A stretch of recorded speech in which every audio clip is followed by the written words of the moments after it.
इन मार्च 2017 में चाइना से कुछ हैकर्स का एक ग्रुप कनाडा के शहर वैंकूवर जाता है। उनका मिशन दुनिया के सबसे ज्यादा यूज होने वाले सॉफ्टवेयर्स और डिवाइसेस के अंदर छुपी हुई कमजोरियां ढूंढना था। उनका निशाना थे गूगल के क्रोम ब्राउजर, माइक्रोसॉफ्ट विंडोज और एप्पल के आईफोन्स। लेकिन ये लोग कोई गलत काम करने नहीं गए थे। ये एक लीगल हैकिंग कंपटीशन में हिस्सा लेने गए थे जिसे पॉन टू ऑन कहा जाता है। ये दुनिया का एक बहुत बड़ा हैकिंग कंपटीशन है जिसमें हैकर्स कंपनीज के सॉफ्टवेयर्स को हैक करके उसमें सिक्योरिटी फ्लॉज या लूप होल ढूंढते हैं और इसके बदले में उन्हें कैश प्राइज मिलता है। इस कंपटीशन में अलग अलग प्राइज होते हैं, $1.5 लाख से लेकर $1 मिलियन तक। सबसे बड़ा प्राइज कोई ऐसी वल्नरेबिलिटी ढूंढने में मिलता है जिसे पहले किसी ने नहीं ढूंढा हो और इसे कहते हैं 0 डे वल्नरेबिलिटी। जब कोई हैकर ऐसा कोई फ्लॉ ढूंढता है तो वो डिटेल्स उसी कंपनी को दी जाती हैं, जैसे गूगल, माइक्रोसॉफ्ट या फिर एप्पल, ताकि वो उस प्रॉब्लम को, उस लूप होल को नई अपडेट रिलीज करके फौरन ठीक कर सके। और हैकर्स को मिलता है लाखों डॉलर्स का कैश प्राइज। यानी ये एक एथिकल हैकिंग कंपटीशन होता है जिसमें हैकिंग से किसी को नुकसान नहीं बल्कि सिक्योरिटी और ज्यादा बेहतर बनाई जाती है। कई सालों तक चाइनीज हैकर्स ऐसे कंपटीशन में सबसे आगे रहते थे, चाहे वो पॉन टू ऑन हो या कोई और हैकिंग इवेंट। चाइनीज हैकर्स हमेशा बाजी ले जाते थे, पर 2017 के बाद सब कुछ अचानक बदल गया। चाइनीज हैकर्स जो दुनिया भर के हैकिंग इवेंट्स में बढ़ चढ़कर हिस्सा लेते थे, अचानक कहीं गायब हो गए। 2017 के बाद जितने भी हैकिंग इवेंट्स हुए उनमें चाइनीज हैकर्स की कमी सब ने नोटिस की। ये खामोशी सबको तंग कर रही थी, खासकर अमेरिका को। और इसी दौरान चाइना की एक बड़ी साइबर सिक्योरिटी फर्म की तरफ से एक रैंडम मैसेज ने सबके कान खड़े कर दिए। कीहू 360 चाइना की एक टॉप साइबर सिक्योरिटी फर्म है। उसके सीईओ जो होंगयी का एक बयान मंजर आम पे आया जिसमें वो इन चाइनीज हैकर्स को काफी क्रिटिसाइज करते हुए नजर आए। उनका कहना था कि वो अपनी हैकिंग स्किल्स बाहर के मुल्कों को जाकर क्यों दिखाते हैं। ये बयान उन्होंने चाइना की न्यूज एजेंसी सीना को दिया, जिसमें जो का कहना था कि ऐसे इवेंट्स में अच्छा परफॉर्म करना सिर्फ एक ख्याली जीत है, यानी सिर्फ एक दिखावा। उनका स्टांस था कि जो वल्नरेबिलिटीज आप लोग ढूंढते हो उनकी कीमत चंद लाख डॉलर्स नहीं बल्कि बिलियंस ऑफ डॉलर्स है। कीहू 360 के सीईओ का ये बयान आने के कुछ अरसे के बाद ही चाइनीज हैकर्स ने इंटरनेशनल हैकिंग कॉम्पिटिशन्स में हिस्सा लेना बंद कर दिया। पर मालूम ये पड़ा कि चाइनीज हैकर्स ने वॉलंटियरली ऐसा नहीं किया, बल्कि चाइनीज गवर्नमेंट ने उनको रोक दिया था। कीहू 360 के सीईओ की स्टेटमेंट को अगर किसी ने सीरियस लिया था तो वो चाइनीज गवर्नमेंट ही थी। कुछ ही अरसे बाद चाइनीज गवर्नमेंट ने ऑफिशियली बैन लगा दिया कि अब साइबर सिक्योरिटी रिसर्चर्स और हैकर्स ओवरसी कॉम्पिटिशन्स में हिस्सा नहीं ले सकते। ये बैन लगने के फौरन बाद चाइना के अंदर ही एक नया हैकिंग कंपटीशन लॉन्च किया गया जिसका नाम था टियानफू कप। ये कंपटीशन इंटरनेशनल कॉन्टेस्ट का ऑल्टरनेटिव बन गया और इसमें प्राइज मनी $1 मिलियन से भी ज्यादा रखी गई। टियानफू कप की लॉन्च की खबर ने कई मुल्कों के कान खड़े कर दिए, क्योंकि ये इशारा था कि चाइना अब हैकिंग को इस्तेमाल करके अपने आप को साइबर वॉरफेयर के लिए तैयार कर रहा है। नवंबर 2018 में टियानफू कप का पहला इवेंट चाइना के शहर चेंगडू में ऑर्गेनाइज किया गया। इसमें $2 लाख का इनाम जीता कीहू 360 के ही एक रिसर्चर की जिन जाओ ने। उसने एक बहुत ही पावरफुल और डेंजरस हैक पकड़ा था, वो भी एप्पल के आईफोन में। उसने सफारी ब्राउजर के थ्रू अटैक स्टार्ट किया, फिर आईफोन के कोर सिस्टम में एक लूप होल ढूंढा और फिर इस फ्लॉ के जरिए वो रिमोटली किसी भी आईफोन को सिर्फ एक वेब पेज ओपन करवाकर कंट्रोल करने में कामयाब हो गया। इसका मतलब ये था कि अगर कोई शख्स अपने आईफोन के जरिए उस खास वेब पेज पे जाएगा तो उसका फोन बिना उसके नोटिस हुए हैकर के कंट्रोल में चला जाएगा। कीजुन ने इस एक्सप्लॉइट को क्योस का नाम दिया और ये नाम बिल्कुल परफेक्ट भी था, क्योंकि ये हैक अगले कुछ महीनों में दुनिया भर के साइबर एक्सपर्ट्स के लिए मुसीबत बनने वाला था। चाइना के टियानफू कप और कनाडा के पॉन टू ऑन में फर्क ये था कि वो हैक ढूंढकर डायरेक्टली कंपनी को देते थे, लेकिन टियानफू कप ने ऐसा किया जरूर, पर चाइनीज गवर्नमेंट के जरिए। चाइनीज गवर्नमेंट ने उनको बाउंड किया कि टिएनफू कप में जो भी हैक मिलेगा वो डायरेक्टली कंपनी को नहीं दिया जाएगा, बल्कि पहले वो चाइनीज गवर्नमेंट को मिलेगा और गवर्नमेंट फिर उसे खुद कंपनी तक पहुंचाएगी। और इसी के बीच होनी थी असल तबाही। ये एक ऐसा हैक था जो अगर ब्लैक मार्केट में बेचा जाए तो मिलियंस ऑफ डॉलर्स मिल सकते थे और इसे क्रिमिनल्स या गवर्नमेंट्स यूज करके हजारों लोगों की जासूसी कर सकती थी।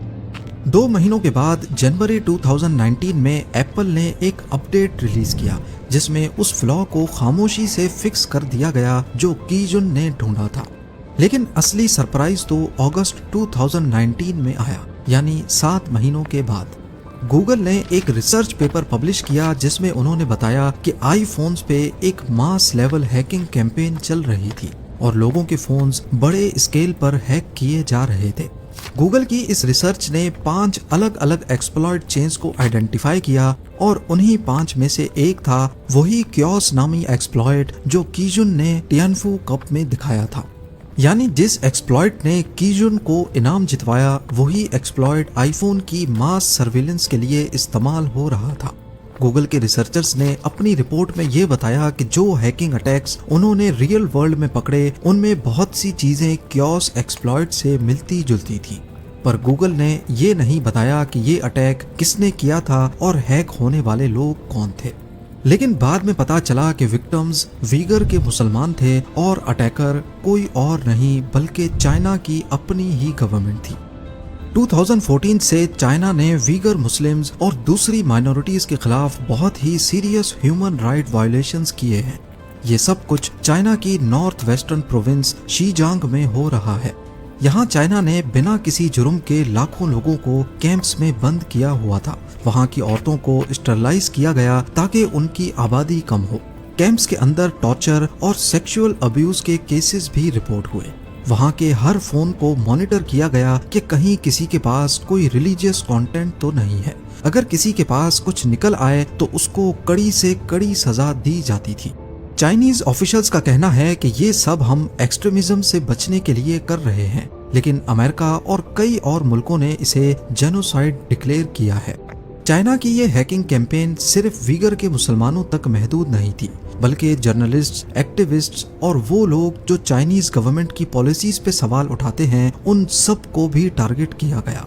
जब गूगल के रिसर्चर्स ने आईफोन हैकिंग के बारे में रिपोर्ट पब्लिश की तो कुछ ही दिनों के बाद मीडिया ने सारे डॉट्स आपस में कनेक्ट कर दिए। फिर बाद में एप्पल ने भी एक पोस्ट में बताया कि ये हैक वाकई 2 महीनों तक चलता रहा और ये वही वक्त था जब कीजुन ने टिएनफू कप जीता था।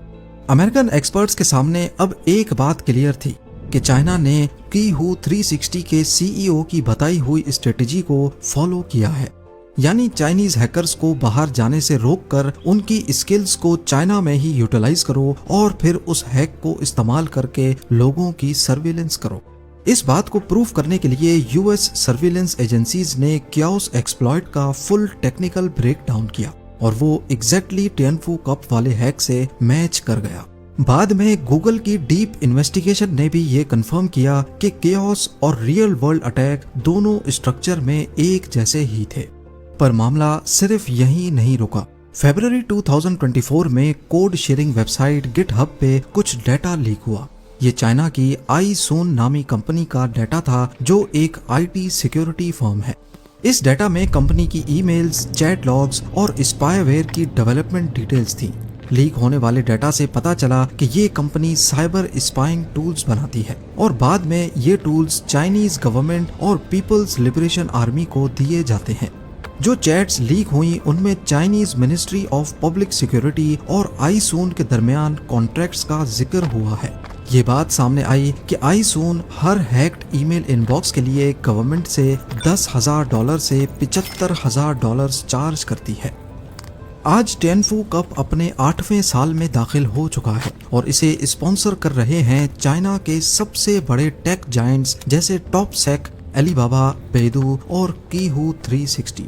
लेकिन अब अमेरिकन ऑफिशियल्स बहुत ज्यादा कंसर्न हैं क्योंकि इस कंपटीशन में शामिल लोगों और कंपनीज के चाइनीज मिलिट्री के साथ लिंक्स नजर आ रहे हैं। टॉपसेक एक बीजिंग बेस्ड कंपनी है जो टिएनफू कप को ऑर्गेनाइज करती है। यूएस ऑफिशियल्स के मुताबिक ये कंपनी असल में टिएनफू कप के जरिए चाइना के नेशनलिस्ट हैकर्स को रिक्रूट कर रही है। ये सब चीजें हमें इशारा देती हैं कि टिएनफू कप की आड़ में चाइना अपने साइबर वेपन्स तैयार कर रहा है, और जब नेशनल पावर्स हैकर्स को सपोर्ट करती हैं तो वो अवार्ड जीतने के लिए नहीं बल्कि उनका मकसद कुछ और ही होता है। 2024 में यूएस ट्रेजरी डिपार्टमेंट का डाटा हैक हुआ था। अमेरिका के मुताबिक चाइनीज स्टेट स्पॉन्सर्ड हैकर्स ने यूएस ट्रेजरी डिपार्टमेंट के कंप्यूटर्स को हैक किया और सेंसिटिव डॉक्यूमेंट्स चुरा लिए। 2024 में ही चाइनीज हैकर्स ने कम से कम 9 यूएस टेलीकॉम कंपनीज के नेटवर्क्स को हैक किया, जिसमें AT&T, वराइजन और T-Mobile भी शामिल हैं। 2021 में वोल्ट टाइफून, जो कि एक चाइनीज हैकिंग ग्रुप है, उसने यूएस के एनर्जी और वाटर फिल्ट्रेशन सिस्टम को टारगेट किया था। 2023 में भी एक मॉलवेयर अटैक सामने आया जो गुआम में यूएस मिलिट्री बेस पर किया गया। ये उन चंद हैकिंग के रेफरेंसेस हैं जिनमें चाइनीज हैकर्स शामिल थे। एक्सपर्ट्स का कहना है कि चाइनीज हैकिंग ग्रुप्स जब भी किसी इंफ्रास्ट्रक्चर को टारगेट करते हैं तो वो कई सालों तक खामोशी से सिस्टम के अंदर ही अपना एक्सेस बनाए रखते हैं और सिर्फ वक्त आने पर नुकसान पहुंचाते हैं। ये सब बातें जाहिर करती हैं कि चाइना अपने अंदर ही साइबर वॉर की तैयारी के लिए हैकर्स की एक आर्मी तैयार कर रहा है।